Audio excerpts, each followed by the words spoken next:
Hey guys, what's up? Welcome to Sports Talk with me, Ricardo. What's going on? I hope you're having a blessed day. Um, Looking at we get on good straight to it, man. Again, it's a beautiful day. The weather's not too crazy. I love it. It looked like it's gonna be a cold winter, man.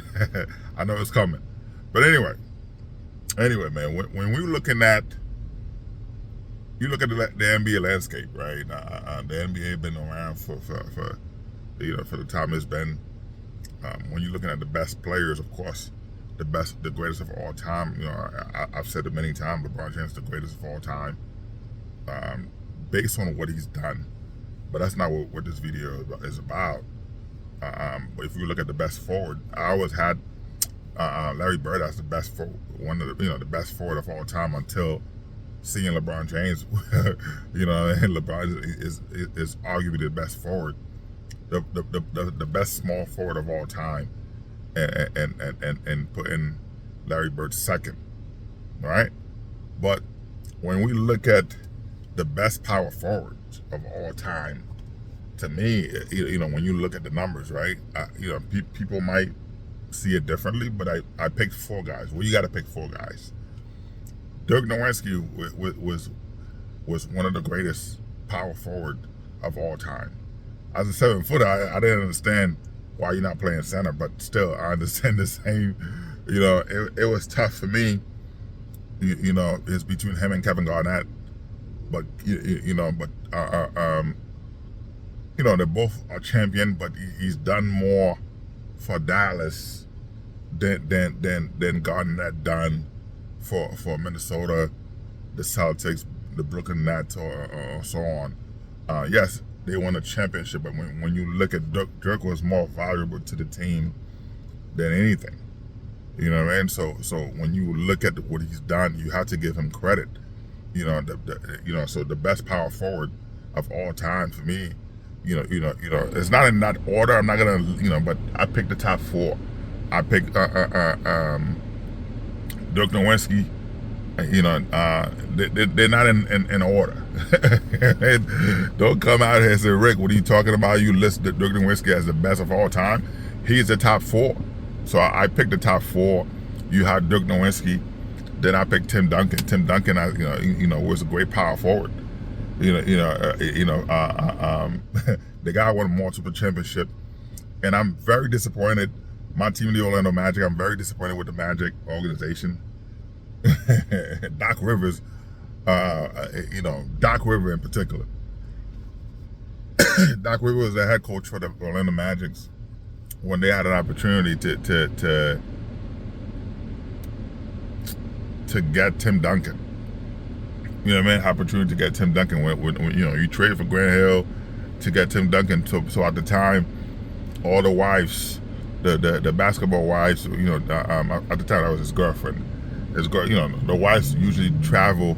With other team, they travel on the plane. Except the Orlando Magic went with Doc Rivers.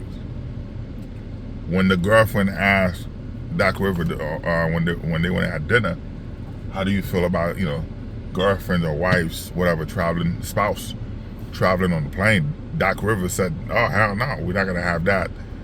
That was the moment he lost Tim Duncan. Can you imagine Tracy McGrady, who never had an opportunity to play with Grant Hill, and Grant Hill was better than Jordan. People are talking Michael Jordan as the greatest of all time. Jordan could even beat Larry Bird. So how can you bypass Larry Bird? Jordan fans should focus on comparing Jordan to Larry Bird, trying to, than LeBron James. But anyway, man, I was pissed off as an Orlando Magic fan who love Shaq and Penny, Dennis Scott, and it was tough. It was tough for me to, Armstrong, all those guys. It was tough for me knowing that I was super excited that Tim Duncan, going and calling to get a jersey. My jersey, man. Like I said, can you imagine, Tracy McGrady, healthy Tracy McGrady playing with Tim Duncan? It would have been a nightmare for a lot of teams. and I would have loved to see Grant Hill, healthy. But anyway, the greatest power forward for me, and like I said, they're not in order. But Tim Duncan, yeah, I have Tim Duncan. I have Dirk Nowitzki. I have oh my God, Charles Barkley. Charles Barkley. Charles Barkley's done. Right now Barkley's a loudmouth. He's a funny guy, of course. He's not gonna do the same thing with the show moving to ESPN. They're not gonna be as funny as they were on TNT. You know what I mean? So that show's not gonna be the same. But still, Charles Barkley was a nightmare coming in, being in the league.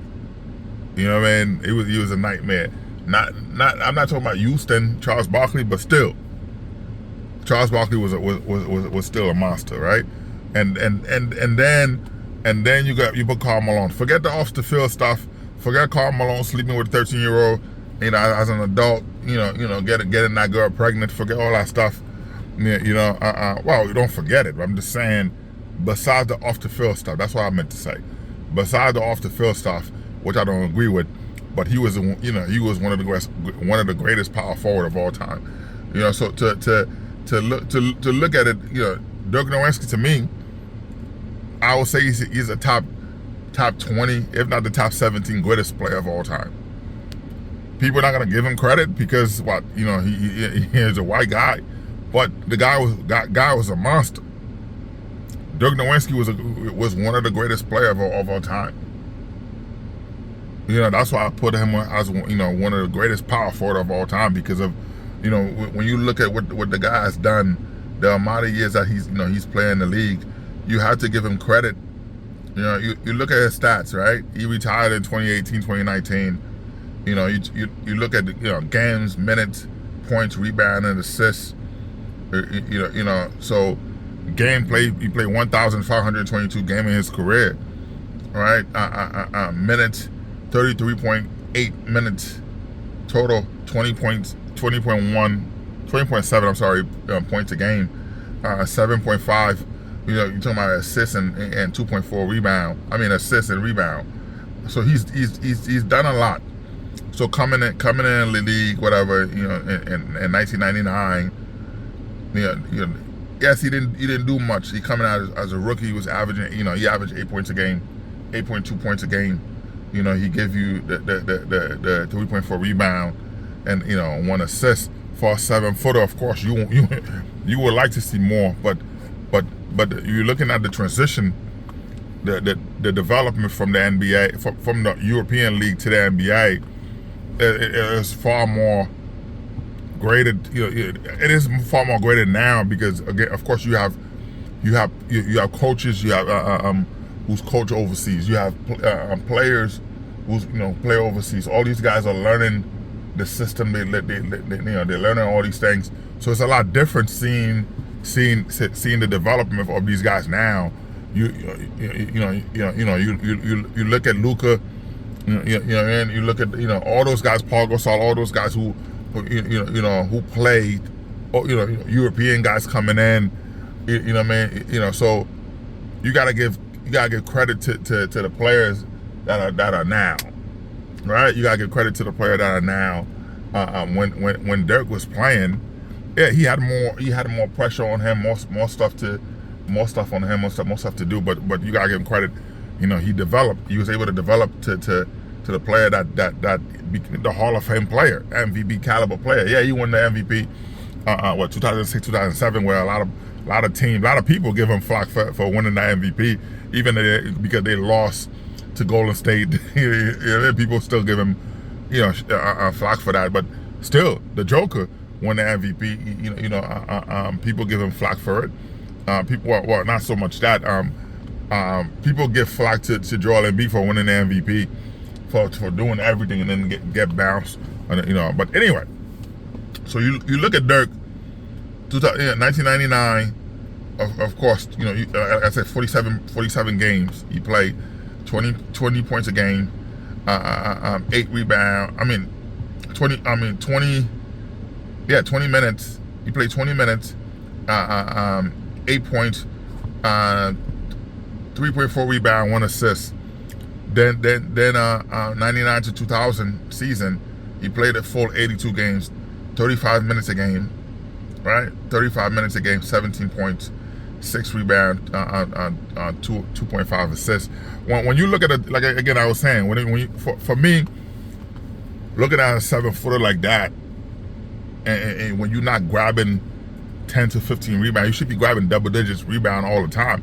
But again, this is a transitioning from the European basketball to finesse to come into the league where it was more brute force. So there was a lot of changes that he had to go through to adapt to the NBA type basketball. Right? So I don't fault him for that. Right? I don't fault him for that. Whatever. So you gotta give him that credit.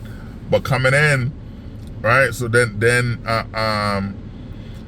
from 2000 to 2001 season, of course, playing 82 games, 38 minutes. His minute went up, right? 38 minutes, 21 points a game, 9 rebound, 2 assists. 2021-22 season, he played 76 games, 38 minutes. Minute didn't change, 23 points, 9 rebound, 2 assists. As you can see, you know, the progression. You know, I think that when you got the best part of Nowitzki was in 2000, right? 2000, you know, 2000, 2001, 2002, which is why you start seeing him fully understand the NBA life, right? Fully adapted to the NBA life. You know, equipped, worked out, built his, you know, got to, you know, remove himself. Well, I'm not gonna say he removed himself from the finesse, but he added muscle mass to be able to compete with players, you know, the players that he was competing with. So he had to be able to do that to bulldoze his way to, you know, to what he wanted to do. So he did exactly what he needed to do, you know what I mean? So you know, you can see the progression, you can see the difference. So 2000, 2001, you see 2002, you see the true player that he's supposed to be, because you know his minutes, of course, gone up, but not only that, the point total went up, the rebound and assists, you know, gone up. So it was great. So yes, 23 points, 9 rebound, 2 assists, and 2002, 2003, 80 games, 39 minutes, right? 25 points a game, 9 rebound, 3 assists. 2003, 2004 season, Nowitzki played 77 games, 37.9, well, you can say 38 minutes, 21.8 points a game, 8 rebound, 2 assists. 2004 to 2005 season, of course, 78 games, 38 minutes again, 38.7. So you could round it up to 39 minutes, 26 points a game, 9.6. So you could say just 10 rebounds, 3 assists. 2005 to 2006, you know, 81 games. You know, that's when he started taking advantage of that load management. The load management came about, you know, 2003, 2004. Well, it happened before, but I'm just saying a lot more players started taking advantage of it. The best team who used load management to their advantage was the Spurs, to make sure to rest a lot of the players, you know, in the regular season, to get them fresh bodies for the playoffs. You know, so it worked out. But yes, so now looking at it, 06, 05, 06, 26 points a game, 9 rebound, 2 assists, 2.8. You could run it out to 3 assists. 06, 07, you know, 24 points a game. 08, 07, 08, 23 points a game. 08, 09, 25. 2010, 25 points a game. 2010, 2011, 23 points a game. You know, so but you can see the progression went up. The guy's a Hall of Fame, arguably. You know, like I said, I will put Dirk, to me, one of the greatest players. You know, I mean, well, 17th to 20. Most people wouldn't rank him. I don't know, because he's a European player, but you got to look at the transition for him. Nowitzki gave you the Steve Nash. He gave you Luka. Yeah, Luka for going up. LeBron James is his greatest player. But still, you look at the styles, all those guys coming in. Playing the game, the Elijah and all those guys. But anyway, but still, yeah. So to me, I have Dirk Nowitzki as listed like that. The type of player, the physicality he was able to bring to Dallas. So that, that's unmatched. Then you look at Tim Duncan. Tim Duncan has done so much for the league. I remember being in St. Croix. Being with his family are amazing. His sister was amazing. Great family. Going to the restaurant to eat. My wife and I with the kids, being in St. Croix, being in the neighborhood where he grew up. Going to his restaurants. Whatever.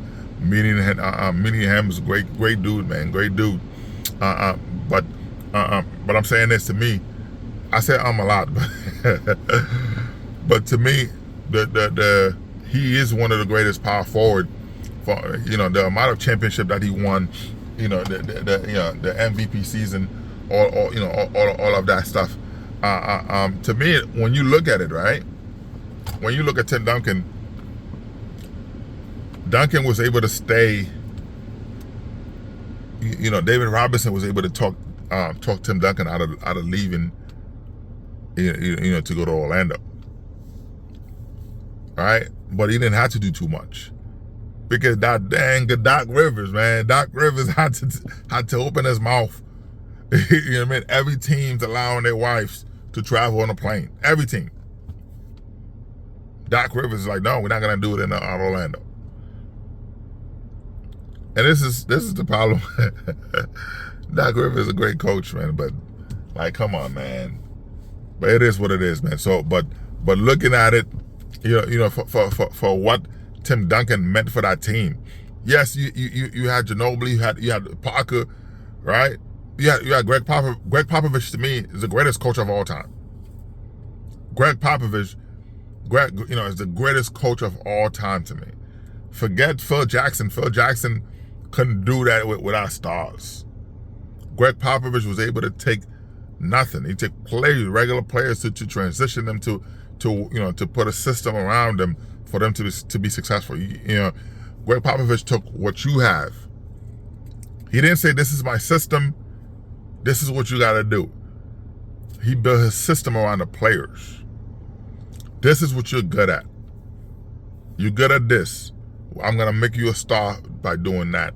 So you gotta give credit to take Tony Parker coming in from France. You took the Ginobili, you took all those guys coming in. You took a young Kawhi Leonard coming in to mold him to the player that they are today. To mold them to be a star, to do what they needed to do, man. So you gotta give credit to like I said, man, I'm disappointed. You know what I mean? As a fan, I told you my team Orlando Magic, when I knew that Tim Duncan was coming on board, trading three players, not trade, free agents, signing 3 free agents. I was super excited, and then Doc Rivers had to open his mouth and mess that up, and then so then he decided, hey, he called the Orlando Magic and said, no, I'm not coming. Well, David Robinson, of course, talked him out of it, but he didn't have to do too much. David Robinson was able to tell him, hey, you're gonna be, I'm leaving. You are the franchise player. You this, you that. So that was great for them. But coming in, but what he was able to do, man, was what he was able to do, the finesse, the way he played. He was people think that Tim Duncan was soft. When you meet Tim Duncan, shaking his hand, that man, it was he shook your hand. You feel this is man. You gotta look at what playing with. I talked to a lot of players that play against Tim Duncan, and they'll tell you he was a physical player. Very physical. Very cerebral player. He was an attacker, man. I love his game. I love his game. I was a fan. I was a fan of Tim Duncan, watching the way he played with such finesse. Man, it was amazing. So looking at what he's done for the Spurs, man, great. You gotta give him credit. Now you look at you look at Charles Barkley. Charles Barkley done a lot for the 76ers coming in with Moses. Moses was the man on the team, but Charles coming in, and he had to develop a way to play. He had to figure out how to get in, but he got minutes. He was able to practice. Charles was a brute force. Seeing him out there, the way he dunked the ball, the way he's attacking the basket, the way he attacked the paint, it was so much strength. I mean, I didn't see that much physicality since,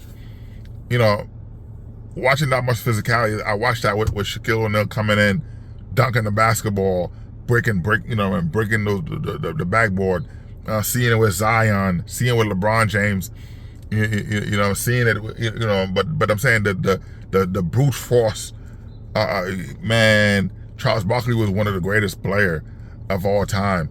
But in terms of power forward, I would put him to maybe if not top three, top three of greatest power forward of all time, man. He actually did his thing. You know what I mean? So yes, it's unfortunate he didn't win a championship. He came close. He came close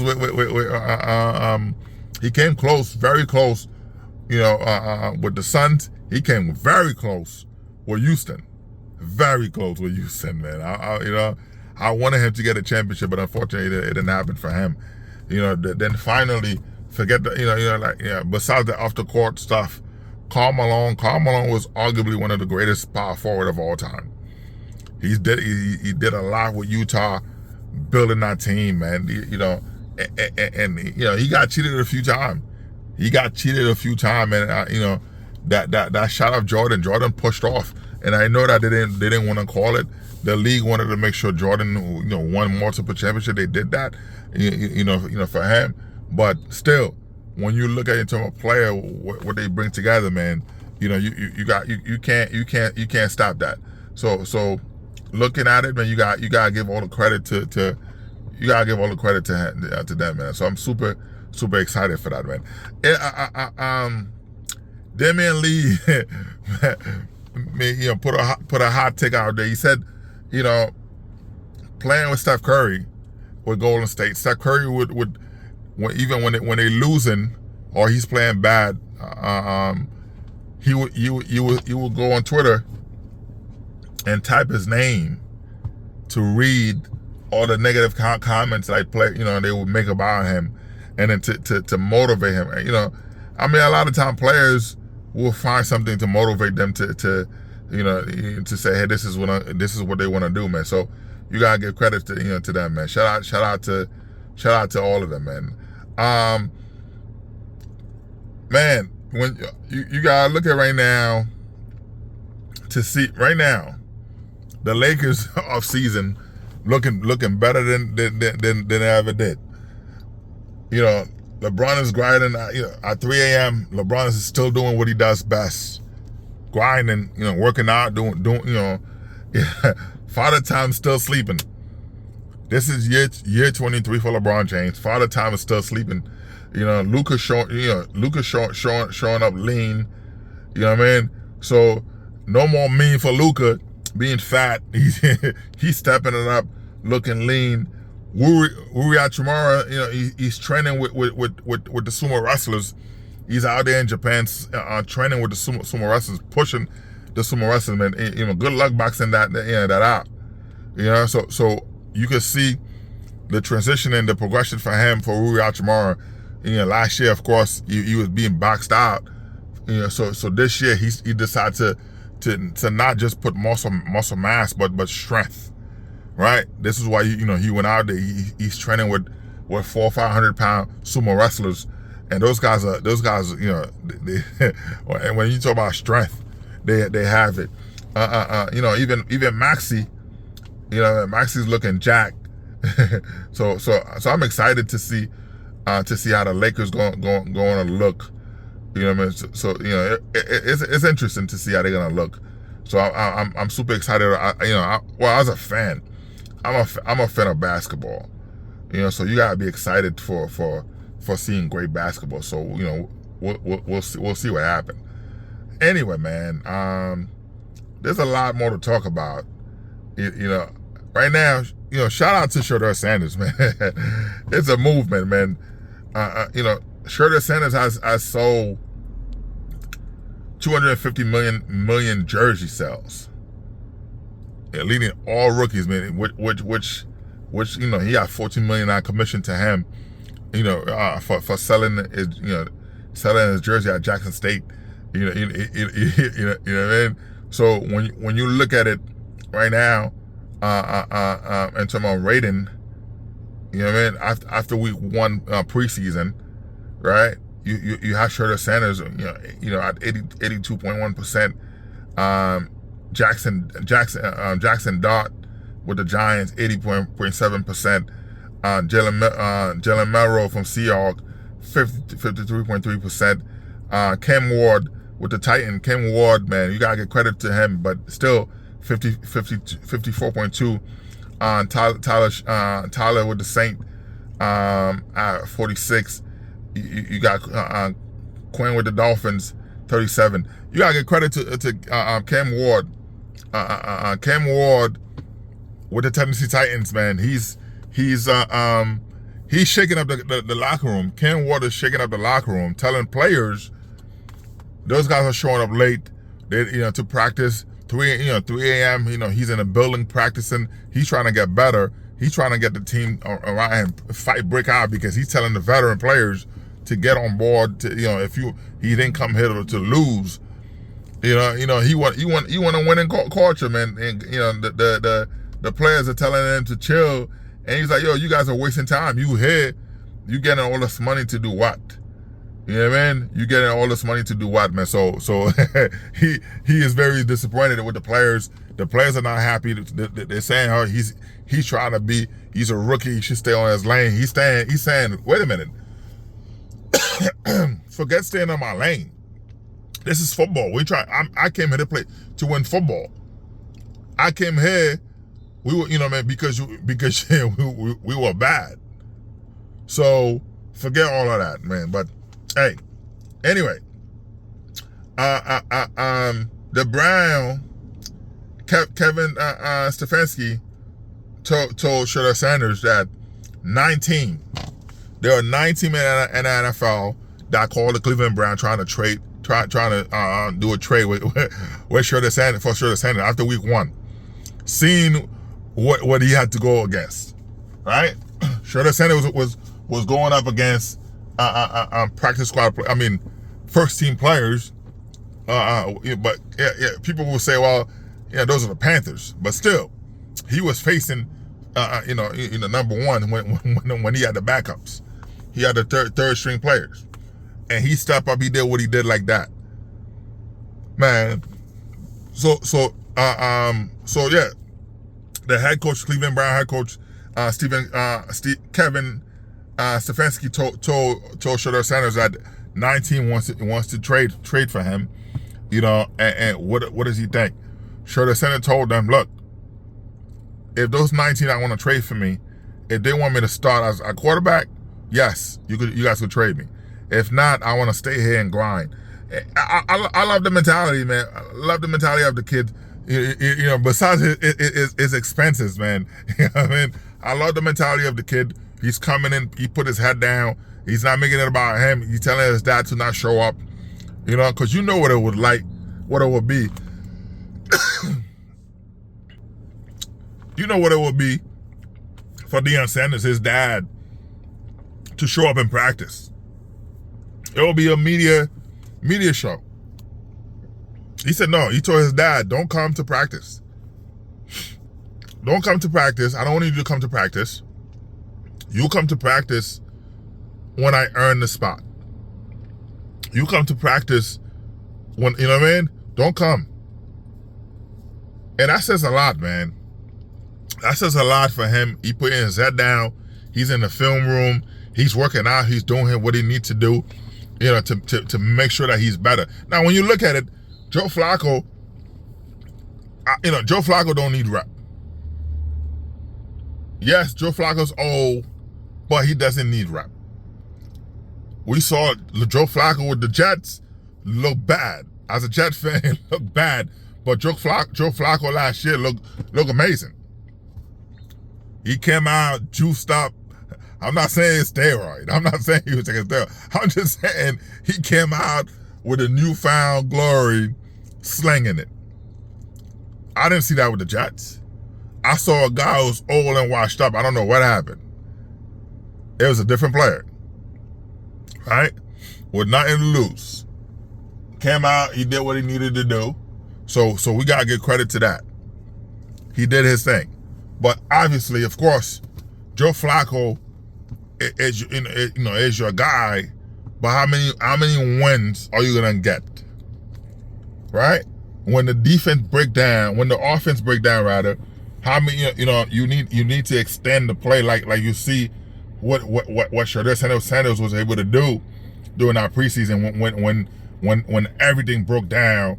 He had to scramble to do what he needed to do to extend the plays. Can Joe Flacco do that? No. So, it is disrespectful looking at the Cleveland Brown depth chart, right? Shardar Sanders still ranked 4th.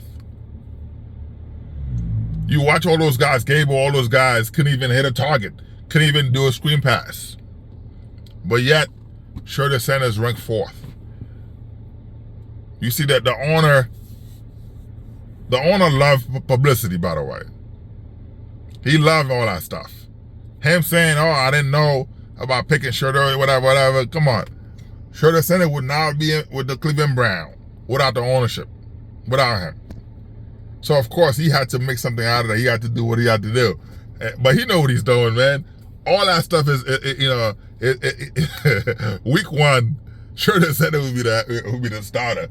Yeah, but I would let Joe Flacco start the season. If I'm the head coach, I would let Joe Flacco start the season, play it out week 4, see what you have.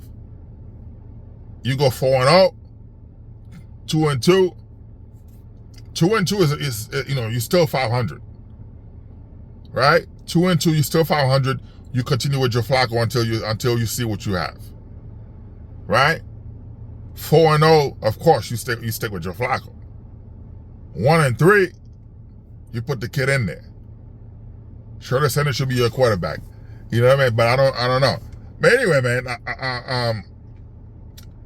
you look at Shardar Sanders' purchase so far coming in the league. This kid bought $1 million worth of vehicles. He bought a Rolls Royce for $350,000, brand new. He bought a Lamborghini for $240,000. He bought a Maybach for $200,000. Yeah, he bought a Maybach for $200,000. He have a Dodge for $95,000. He bought a Corvette for $70,000. He bought a Tesla Cybertruck for $80,000. Then a Mercedes for $55,000. His salary is $840,000, but I just told you he made $14 million. He had $14 million coming to him for his jersey sales. They going to Jackson State buying his jersey. He sold $250 million with the jersey sales. So you know what I mean, he commissioned $14 million. So which is pretty good for him, man. So shout out to him. But still, he's doing what he does, man. You can't fault him for that, man.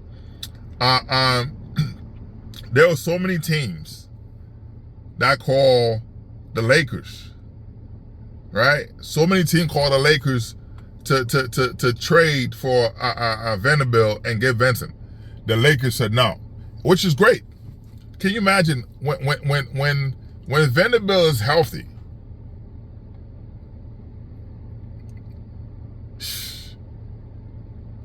You put him with DeAndre Ayton and all those guys. for the first time you see hating. He's very happy, whatever. But you put Vanderbilt when Vanderbilt's is super healthy, when Gabe Vincent's healthy, and talking about defense, that defensive presence they bring together, man. So I can see why the Lakers don't want to listen to any trade offer to trade for these guys. These guys are, you know, they're solid. You know, they're very solid, man. You know, so I'm super happy, man. Hey, we're gonna go back to Shirley Sanders again, man. Shirley Sanders, man. You know, the amount of people in first week, 2 million people, 2.2 million viewers in NFL Network, man. Wow. Yeah, that was the #1 program night. Wow, from both cable and broadcast television, man. The American Stadium capacity was 75,525 people. There were 71,205 in attendance. So, you know, so the kid is bringing out people to the stadium, man. So you just got to give him credit. You got to let him do, you know, what he needs to do, man. So I'm super excited for that, man. And you know, look, before we go, man, let me say this. Looking at the NFL,